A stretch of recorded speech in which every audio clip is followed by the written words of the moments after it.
मेरे 3 सवाल हैं। नंबर 1, जब भारत की सेना पाक अधिकृत कश्मीर पे कब्जा कर सकती थी, पाकिस्तान के 21 आतंकवादी ठिकानों को तबाह और बर्बाद कर सकती थी, आतंकवादियों का पूरी तरीके से सफाया कर सकती थी, बलूचिस्तान को पाकिस्तान के नक्शे से मिटा सकती थी, अलग कर सकती थी, ऐसे समय में आपने ट्रंप के कहने पे सीज फायर की घोषणा क्यों की?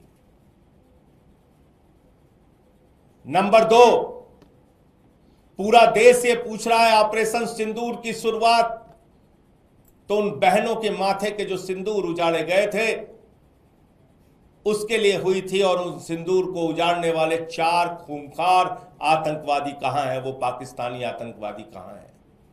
उनको मौत के घाट कब उतारा जाएगा? नंबर 3, कल जो बात ट्रंप ने कही आपके संबोधन से पहले, यह बताया कि दोनों देशों को व्यापार बंद करने की धमकी देकर उसने सीज फायर करा दिया। अब एक हिंदुस्तानी जानता है अमेरिका का पाकिस्तान के साथ जो खाने के लिए मोहताज है उसके साथ कौन सा व्यापार होगा? कौन सा व्यापार होगा ट्रंप का पाकिस्तान के साथ?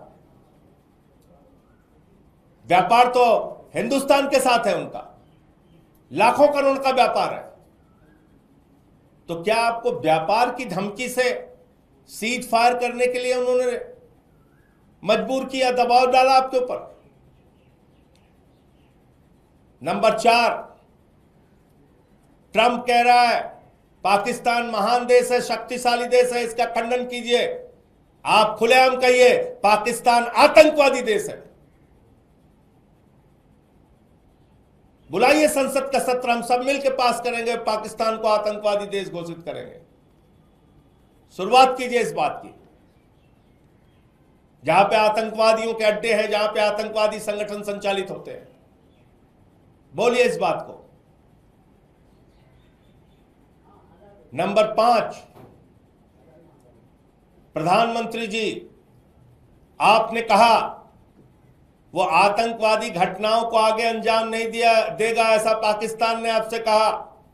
वो कोई सैन्य दुस्साहस नहीं दिखाएगा, ऐसा पाकिस्तान ने आपसे कहा। तो मैं आपसे ये पूछना चाहता हूं, जरा इसका जवाब दीजिए।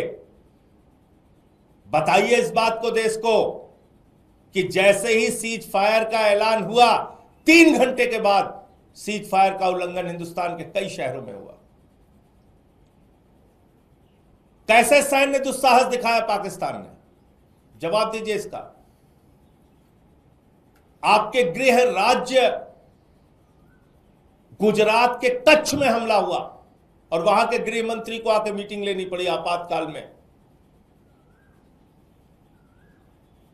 उमर अब्दुल्ला जी का ट्वीट आया कि सीज फायर का उल्लंघन हो रहा है, और कल जैसे ही आपने अपना भाषण खत्म किया, मोदी जी, आप भाषण देने के एक्सपर्ट हैं, ये मैं जानता हूं, पूरा देश पूरी दुनिया जानती है। भले ही पाकिस्तान के, हिंदुस्तान के ऐसे गंभीर और संवेदनशील मसले पे सर्वदलीय बैठक हो रही हो, लेकिन आप चुनावी रैली करने के लिए, भाषण देने के लिए बिहार जाते हैं। मुझे मालूम है, आप केरल में समारोह को संबोधित करने जाते हैं, आंध्र प्रदेश में समारोह को संबोधित करने जाते हैं।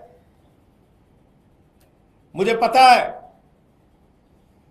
आप सर्वदलीय बैठक से गायब रहते हैं, लेकिन मुंबई के फिल्मी सितारों को संबोधित करने के लिए जाते हैं और भाषण आप अच्छा दे लेते हैं।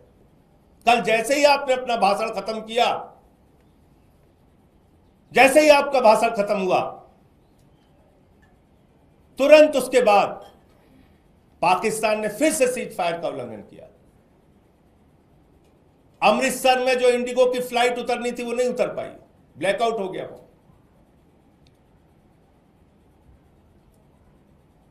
आप पाकिस्तान पे भरोसा कर रहे हैं?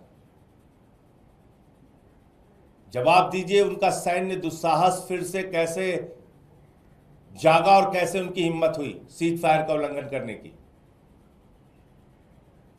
मैं फिर से एक बार भारतीय सेना के पराक्रम और शौर्य को नमन करता हूं। मैं फिर से एक बार भारतीय सेना की बहादुरी को नमन करता हूं, सिर झुका के नमन करता हूं।